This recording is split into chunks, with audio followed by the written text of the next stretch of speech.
This is the Ballin' Out Podcast, your weekly breakdown of Red Raider basketball from Double T 97.3 and Double T Sports Network.com. Welcome in another episode, and it is time to look at the NCAA tournament. I'm all jacked up because it's March Madness. I'm excited. Rob Breaux's excited. I'm Clint Scott. Today we've got a fun one for you. Thank you for tuning in. Of course, just real quick, the Big 12 tournament happened. It did happen. You had a great showing against Baylor. First half. That's a good point. Where you were 12 of 19 behind the arc, looked like you couldn't miss, and then in the second half, looked like you couldn't make. Yeah, well.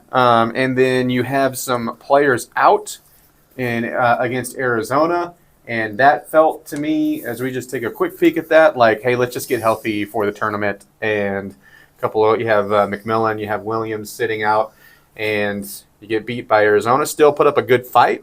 Again, still thought you had a good showing there. And then it was time to buckle up and get ready for the NCAA tournament. Houston ends up winning it, and they are rolling right now. But just as a whole, what did you think of the tournament there, Rob? I thought Houston would probably win. I picked Iowa State just because Iowa State has some history there in the Big 12 tournament, but no surprise at all for Houston to win. A little bit of a surprise for them to kind of house the last two opponents, especially BYU. And then the Arizona game wasn't really competitive either. Houston is really good. I think if I had to pick a Big 12 team other than Texas Tech to be in the Final Four, it would certainly be Houston. It's funny you say that. We are going to give our Final Four predictions here today. It's time. We got to put it on film. We got to make sure it's out there and stick to it. Stick to your guns. It's time. 7 Big 12 teams make the field. You have the aforementioned 1 seed Houston, who will take on the 16 seed SIUE. Texas Tech, as the highest 3 seed, will take on the 14 seed UNC Wilmington. Of course, we'll break them down here in just a moment. Another 3 seed Iowa State versus 14 Lipscomb. The big news for them, Keyshawn Gilbert is out for the tournament. That certainly will hurt them. 4 seed Arizona, they'll take on the 13 seed Akron. BYU ends up as a 6 seed. They will take on 11 seed VCU. 7 seed Kansas, their lowest seed since 2000 when they were an 8 seed there, Rob, will take on Calipari's 10-seeded Arkansas Razorbacks. And then finally, congrats, here's a 7 seed. Here's John Calipari.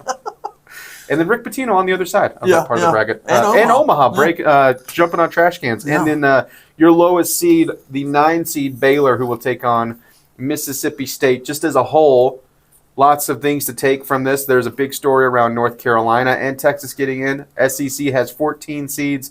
Big 12 ends up with 7. West Virginia, odd man out. Lots of stuff that has been hammered on. But what's the biggest storyline to you from the tournament? I hate it. It's like when an awesome football game happens, and then the whole conversation the day after is what an official did in the final 2 minutes. Sure. Hate when that happens. So a little bit of it is I'm a little frustrated because of the field and whatever else. But I think 2 things are true here. The first thing I think that is true is that West Virginia absolutely deserved to be in the field over some of the other teams. And with that, I think there were too many SEC teams involved, especially Texas, who's in the first 4, and Oklahoma, who's an 8 seed or 9 seed, whatever they are. So I think all of that is true. I think what also is true is that West Virginia, I'm going to look right at the camera, West Virginia, just win more, you whiny babies. Because now we have the governor threatening to sue the NCAA. We've got the attorney general up there. And you also have him saying, we probably are just getting banged because we sued you 2 years ago, but here we are suing you again. What's the outcome here? There is no positive outcome for West Virginia to be crying about this. Just go to the CBC or the NIT or don't do any tournament, and DeVries is going to leave you. I understand you're in a rough spot here. I hope DeVries stays, by the way. I understand you're in a rough spot.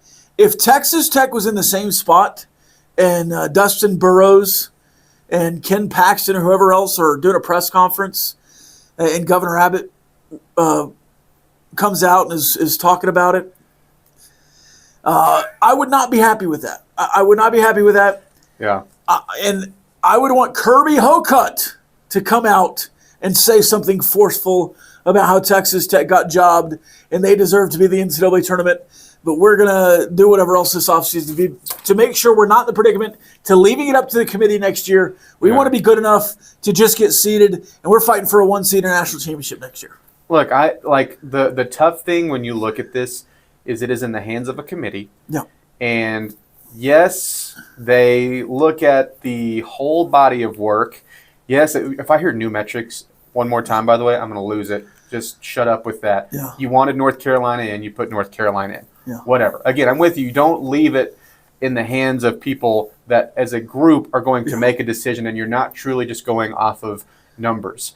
Because when you have a bunch of different metrics, you can pick the one that you like and say, okay, for this case, boy, look at that net for North Carolina. And you go, yeah, well, look at the quad 1 record. But for West Virginia, a lot of times it's what? Like when you're in the most important stretch, what is the last thing you did for me? Yep. And the last thing they did for you was lose to Colorado. Yep. And that was what pushed them over the top. I think if you just get out of that game, if you just find a way to beat the 16 seed in the conference, and I get Colorado picked up a couple different wins there, but still, if you just take care of business there, you're probably in. 100%. That being said, you do have 7 teams in the field. If I gave you BYU, Kansas, Baylor, and Arizona, you know what, I'm even going to take Arizona out. Give me BYU, Kansas, and Baylor. Who has the worst draw of that? Who has the best draw? Because those are, by the numbers, the closest matchups. We're going first-round draws? Yeah. Or like as a first-round draws. I think the worst would be BYU because I think they deserve to be a 5 seed. Mm-hmm. So I think probably that's the worst draw, though I do think, that's a popular upset pick with VCU over BYU. I don't think it is a good pick, but people are saying. I think Kansas should beat Arkansas. Coach Cal has a great name, but, what has he done? He's kind of like American Idol, right? Like American Idol has a reputation, but they hadn't been good in 27 years. So I think Coach Cal has some cachet, but they were great in year 1 or year 2 of Kentucky and really haven't done much since. Since what, 2014, 12? Mm-hmm. When did they go undefeated and lose in the Final Four? Whenever that was. Who's the Ruben Studdard of the Big 12? Somebody who is like a. Sorry, I don't know. You lost me after American Idol, even though it's accurate. I guess Houston would be Ruben Studdard because he won. You know what the worst thing that could happen? Maybe not the worst thing because I don't know how people are going to root for this. But this Kansas would be Kelly Clarkson. For someone, Kelly Clarkson, someone like me who has openly complained about if you have a losing record in your conference, you should not be in the tournament. And they're like, well, these are all the better teams that you want to see these matchups. No, I had all year to watch these matchups, and I did. I don't want to watch them again in the most special sports tournament of the year. Whatever. If you're going to do that, at least make all of those the first 4 in. Like make those teams that didn't do enough winning play in the not real version of the tournament in the first 4. Do that. Well, I would handle it a lot better. That's what they want to do. But I will say this. If I'm going to complain about that, the other teams against the SEC that shouldn't be in need to perform. Yep. They need, because if Arkansas wins that game and if Texas makes a little bit of a run or if Oklahoma does some damage in the tournament, it's going to be validated and it's just going to get worse. Oh, yeah. People are being like, oh, this is an outlier sort of year. The ACC isn't always going to be this down. And the Big 12 took a little bit of a step back. It's not always going to be that way. No, if the SEC performs, this is going to get worse. And expansion is coming. I hate it. I wish we could go back to 64. You're not going to put the proverbial toothpaste back in that tube, but you are going to expand. And it could be, I think it could be as soon as next year. Yeah, could you imagine the Sweet 16 this year if it's just 14 SEC teams? Oh my gosh! I mean, I'm trying to think. Not gonna happen, but I have a talk a big game because I just wouldn't watch. Yeah, I tune into some. I tune into the other two of the Sweet 16 and be their biggest fan. I would do the split jersey of whoever it is. Let's take a look at your matchup. You get the UNC Wilmington Seahawks. They finished 27-7 overall, second behind Towson in the Coastal Athletic Conference. And this was the fun story of anarchy story of beating the 12 seed Delaware, who had a losing record, and all of a sudden rattle off 4 straight wins to get to their conference tournament championship. But Wilmington takes care of business. They have faced one team this year from a power conference. That was Kansas, an 84-66 loss at Allen Fieldhouse, and that was their 4th game of the season. Such is life at that level. They score a lot of points. Yeah, not only that on their schedule, they were 0-1 in Quad 1 play. What do you think their record was in Quad 2 play? Trick question. They didn't play a Quad 2 game. Oh, yeah. So, and I think they played 10 Quad 3 games, and the rest of them were Quad 4. So, which again is about that level. They did not have a strong schedule. Well, and with that, take all of these statistics we're about to throw you with a grain of salt, because you have to do the measuring stick. But still, they are on paper, and they score a lot of points, but they are led easily by a veteran guard and Donovan Newby. Not a newbie to basketball, newbie to us Red Raiders. Yeah. He does score just over 14 a game. But here is the kicker. You want to nail down, how do you know if someone's a heart and soul? Just, he's a leading scorer. He's played 1,087 minutes this season for the Seahawks. Just for reference, Chance McMillan, who's your Iron Man, even though he's missed a little time, but your Iron Man has played 991. Elijah Hawkins right behind him, 959. Wow. But this is also a very deep roster as we look at it. They play around 9 deep, and on that main core, Rob, they all score 7 points a game or higher. They are not an elite outside shooting team on paper. They do rebound pretty well, but they find a way to score the rock, and they have a lot of guys that can do it. Yeah, solid offensive rebounding. They don't shoot from deep well or much. Mm-hmm. They're really trying to facilitate inside scoring. Some long twos there from Newby. That's the offense. I think. Mm-hmm. I think offensively, they also play pretty slow. I think the pace matches Texas Tech's pace. But I think offensively, they potentially can see some holes in the Texas Tech defense just playing in the paint. Mm-hmm. Especially if, Federico and JT Toppin get into a little foul trouble. So it's interesting there in that respect. But defensively, as you're about to get into, you could also exploit some things. Yeah, I think when you look at a mid-major, the first thing that we look at, because we always think of upsets of teams that just made all of these threes. So you go, okay, who is this? UNI. Who is? Yep, Farouk Manesh. Yeah. Sorry. It's all right. I don't know. What was the point of that? Why? Why did you do that? It was uncalled for. I have these papers I need. I want to print how about West Virginia? How about UNCB? Pitt Snoggle as a Yeah, it's all right. Just go, it's all right. We go back no, but we look at teams like, hey, who is this team that I haven't watched all year? Uh-huh. How many threes do they hit? And that's just not this type of team. And so you do have to, focus in on what I think hopefully is a good, in my eyes, warm up for maybe something that isn't a strength of yours. You run into teams that score it in the paint. You run into teams that maybe have good bigs, big guards. That's like the non-ideal matchup. Although I think you can beat a team like that, and you have this year. It's just not a matchup I would certainly prefer. So I actually like that you have this type of team as your opening round matchup. Now, if we look at the other side, let's just say you win, you have one of the more interesting games in the tournament. Yes. Because polar opposite. Yeah. Missouri is the 6th seed. Drake is the 11th seed. The Tigers, a little bit of a surprise and good teams from the SEC that absolutely needed to be in. Missouri, they go 10-8 in SEC play. They have wins this year over Kansas, Florida, Alabama, big-time wins. Yeah. They go fast. They score a lot.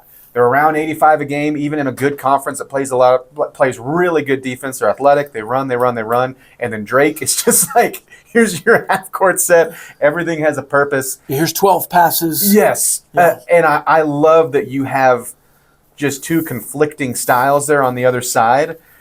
Who do you want to see? I mean, the easy thing would be to say, I want to see the 11 seed Drake. But who do you want to see? I think I'd prefer to see Missouri, though I don't think you match up well with teams that just, turn it up. Like the UCF loss early in Big 12 play, that's just because they were running track meets.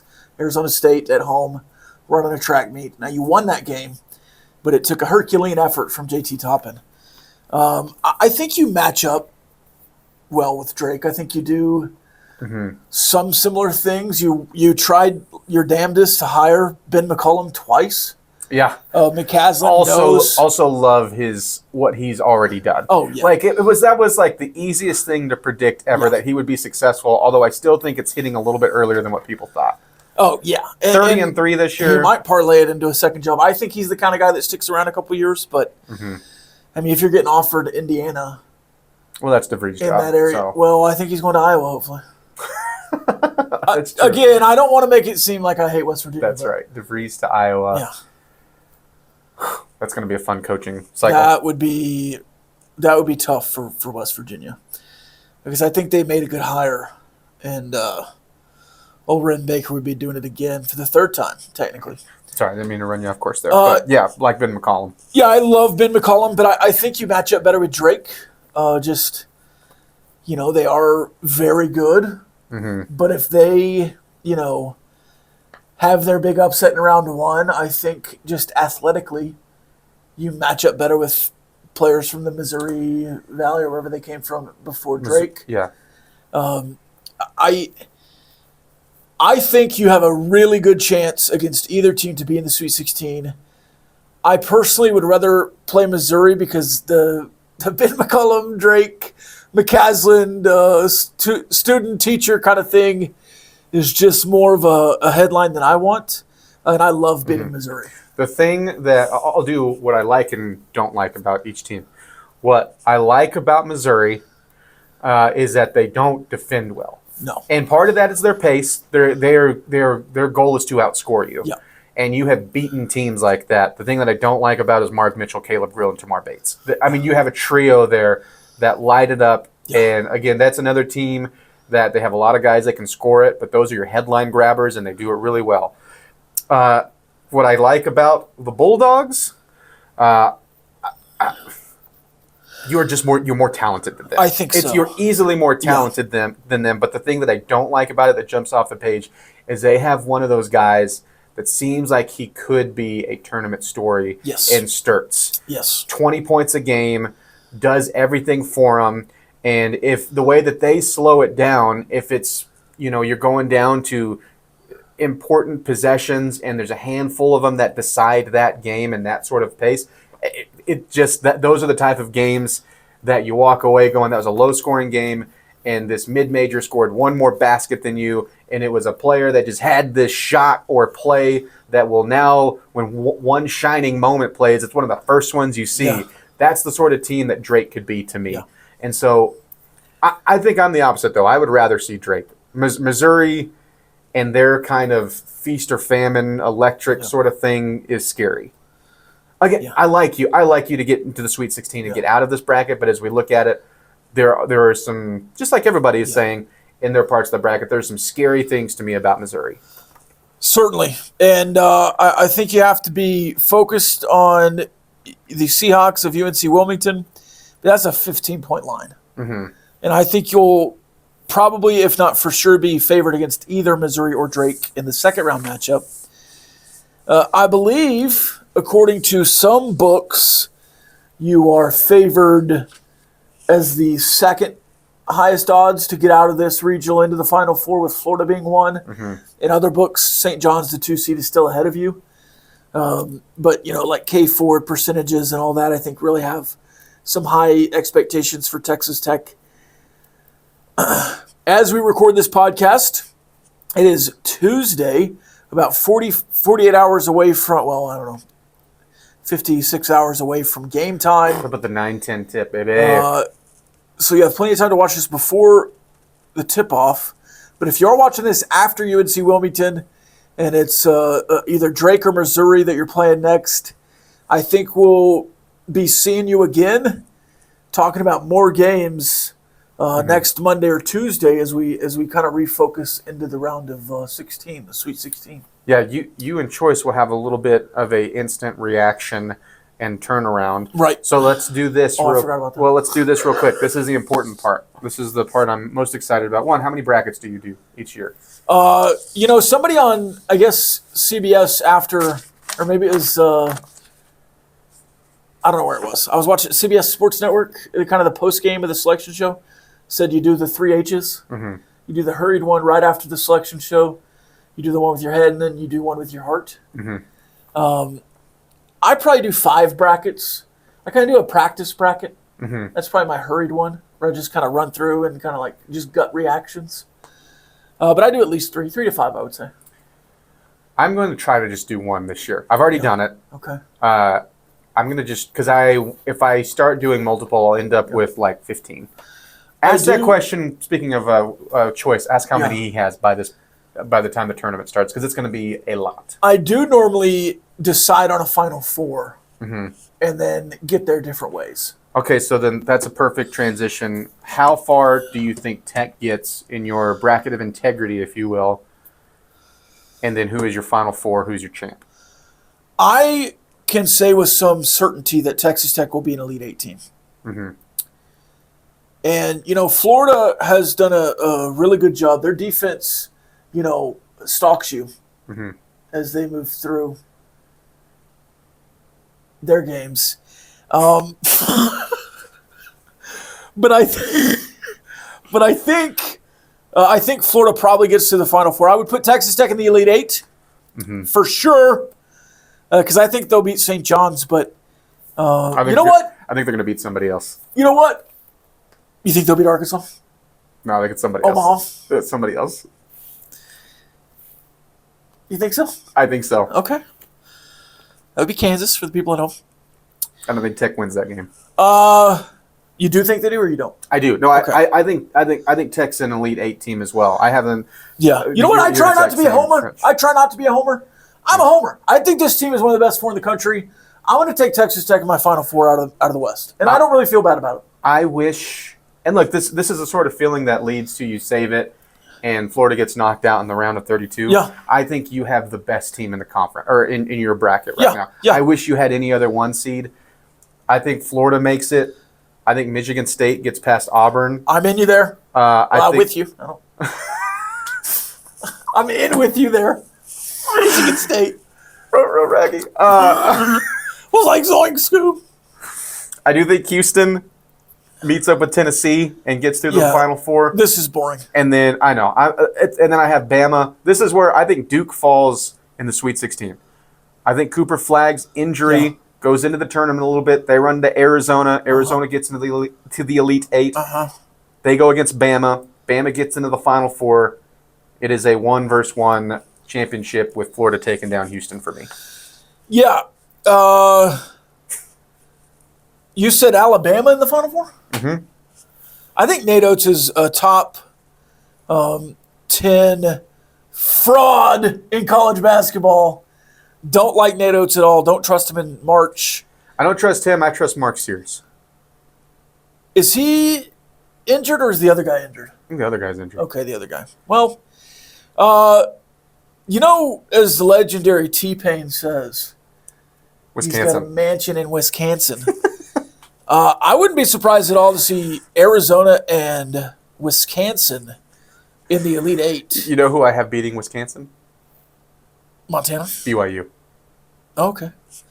I hope BYU gets far. I think Arizona has a good chance. The thing about Arizona is, like, if Caleb Love is great, he could go on a Kemba Walker-esque run in the NCAA tournament, and they could be in the Final Four. Would not surprise me.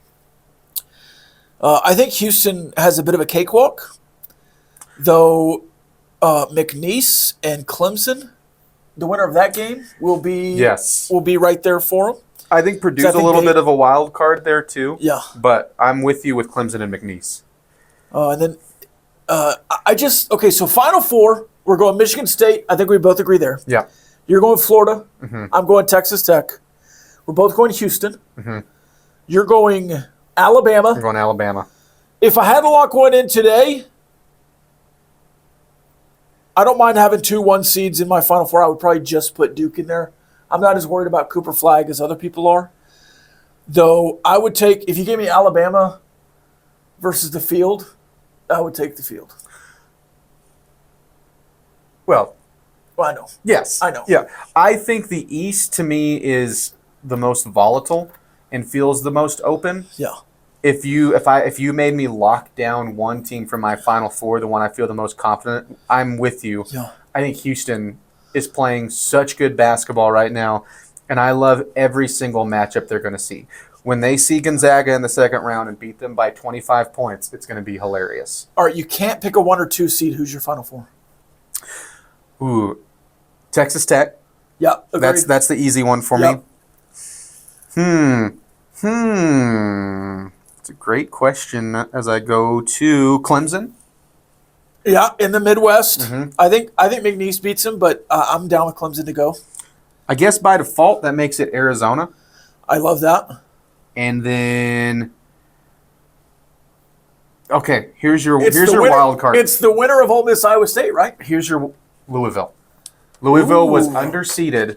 If they didn't, I agree. If they Yeah. didn't run into Auburn, I think that they would make a lot deeper run. But I Yeah. have them knocked out in the round of 32 because they're going to see a very good Auburn team.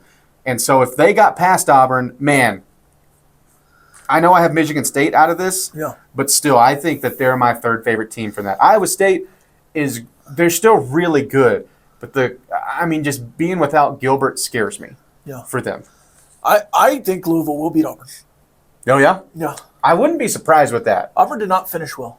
No, lost 3 of the last 4. Yeah. I do think they have enough time to just reset and Yeah. everything's okay. You have Bruce Pearl saying things about his guards, but speaking of coaches, Yeah. Pat Kelsey is the man. Yeah. And that turnaround has been tremendous. What is it? First tournament in 6 years for Louisville? And, they were awful 2 years ago. So, yeah. There you go. You can let us know. One more note on the Seahawks. Yes. Their opponents shoot 42% from 3. That's not a great mix for them for what's about to happen. Because Texas Tech shoots well. Overall, I do think as much as we're going to complain every single year. Every single year, it's not going to be perfect. Yeah. That's just the way it is. I think you have a great field. I have no idea what's going to happen between the 87 SEC teams that got in, how the Big 12 is going to perform, but I love your chances. And I think overall, I think you're going to see a good showing from the Big 12 teams that are in there. Agreed. You can let us know your Final Four. Let us know your chant in the comment section. We will see you here on Friday. Robin Choice will take you through what happened in that matchup against UNC Wilmington. Enjoy the tournament. Friday. Enjoy all of your bracket filling out. The Final Four should be obliterated and launched into the sun. And, Hit that like button, smash that subscribe button, in the words of Grant McCastle. Welcome. See you on the next Gaslighters Podcast. This is the Ballin' Out Podcast, your weekly breakdown of Red Raider basketball from Double T 97.3 and Double T Sports Network.com.